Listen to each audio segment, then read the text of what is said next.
Our tour entered the West African country of Ghana at the capital city of Accra. We were soon off to see a master weaver of kente cloth, a Mr. Bob Dennis. This beautiful cloth is woven in strips, with the initial colors of the threads carefully laid out in long lines across Bob's yard. When all is ready, they are gathered up and wound into one big hank of yarn, like this. The weaver uses the combined threads to load up his small loom and can then begin weaving. The looms are simple, but the weaving is complex. And when the strips are meticulously sewn together, being careful to match up important patterns, the result is a treasure of kente cloth art. Following a lunch in Bob's patio, the group got back on the road. Driving along a market street, we stopped to have a look at the various foods on offer. Avocados we knew, but Noah gave us guidance about the UFOs on hand. You know, unidentifiable food objects. Didn't actually try much, but enjoyed the people watching. The market seemed to be a transportation hub for the locals. We boarded our own bus and were away to the Cape Coast and a visit to St. George's Castle. This fort was built in 1482 by the Portuguese, was then Dutch, until the British took it over in the 1800s. The fort was once the most important slave-holding area for the slave trade to Brazil and Caribbean, as evidenced by dungeons and cells that we saw there. Thankfully, today there are only happy visitors. The fort overlooks the harbor and the old Elmina fishing village. Today the fleet was in, fishing giving way to the chores and repairs aboard the boats. The little town also seemed to be in a languid mood as we made our way through the streets, seeing several monuments and the local Posuban shrines. These shrines generally contain bizarre statues, like this boat and the sailors on a roof, and even Adam and Eve.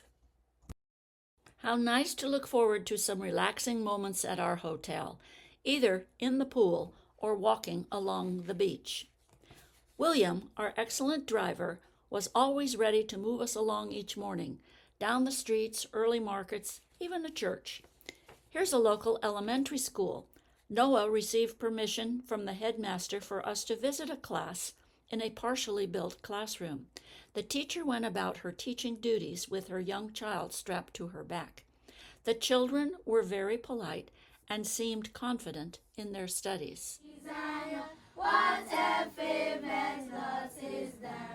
A bit further along the road was one of the stations that received slaves from the inland areas as they were brought to the coast to be transported. Here is a mural depicting the slavery stages from capture to eventual emancipation.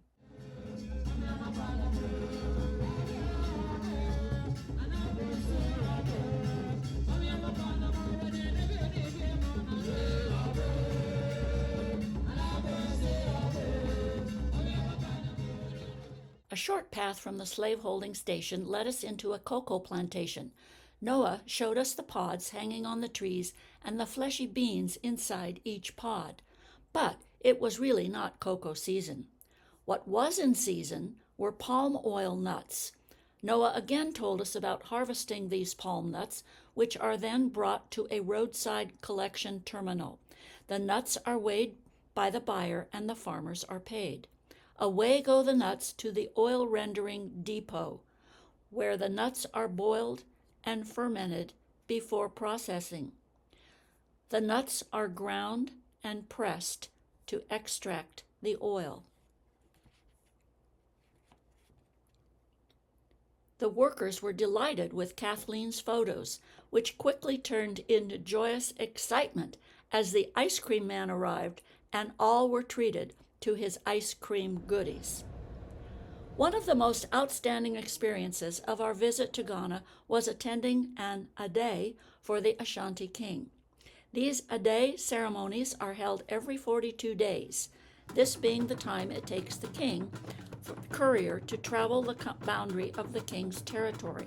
There is much drumming and dancing to greet the king as he and his royal court arrive, shaded by huge umbrellas.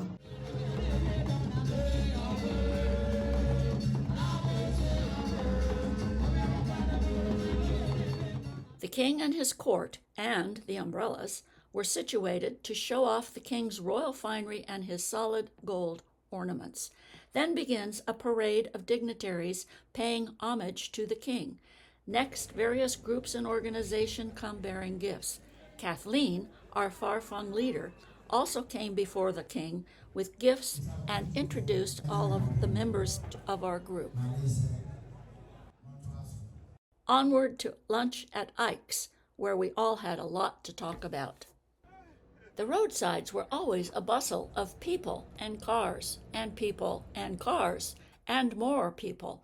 Our William was adept at threading his way through the traffic congestion, as well as the people, the markets, the cars, the vendors along the way. Occasionally he would make a roadside stop at some particularly interesting spot for us, so we could shop for calabash bowls, clay cook pots, or even antiques.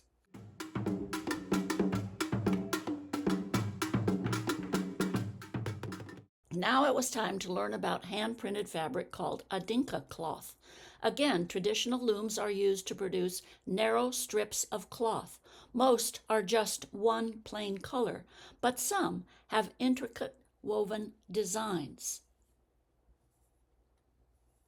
The dyes used in printing this cloth all come from natural ingredients, like the bark of a kunkuni tree. Al and Mary really got into the rhythm of bark grinding. Then the bark and other ingredients are boiled and strained until the product reaches the desired consistency for printing ink. The beautiful stamps are carved from different gourds. Rachel selected a fabric strip and some stamps to try her hand at the printing process. Her success brought smiles all around. Accra, the capital city of about 3 million people, has some very modern architecture and several large shopping malls.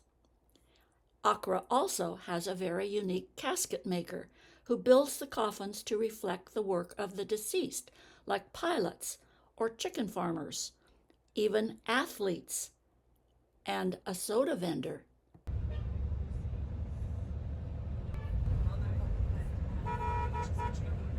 Beads is good for everyone, especially in Ghana, where bead making is a dedicated art.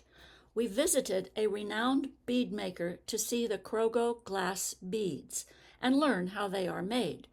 Glass fragments of many sorts are loaded into clay molds. Seti, the master, heads to the kilns.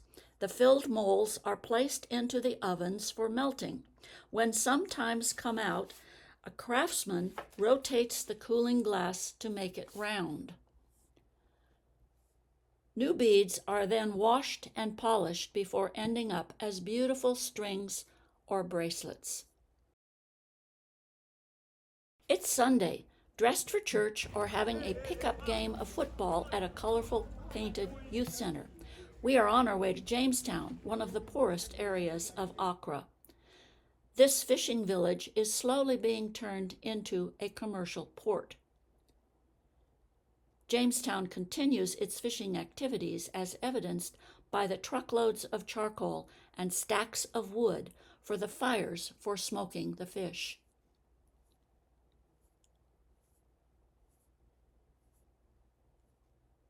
Fort James was established by the British in the 1600s.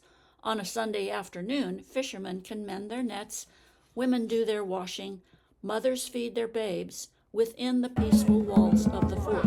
Or get into the rhythm of the drums for a dance if you wish. Uh-oh, not me. This is more my style. A splash of cooling waters, maybe tears. Alas, this was our last night together with our traveling group, almost family by now. Yvonne, Paul and Rachel, Mary and Yomer, our splendid and knowledgeable guide Noah, William the intrepid driver, and, of course, Kathleen Fung, our fearless and loving leader. Phew!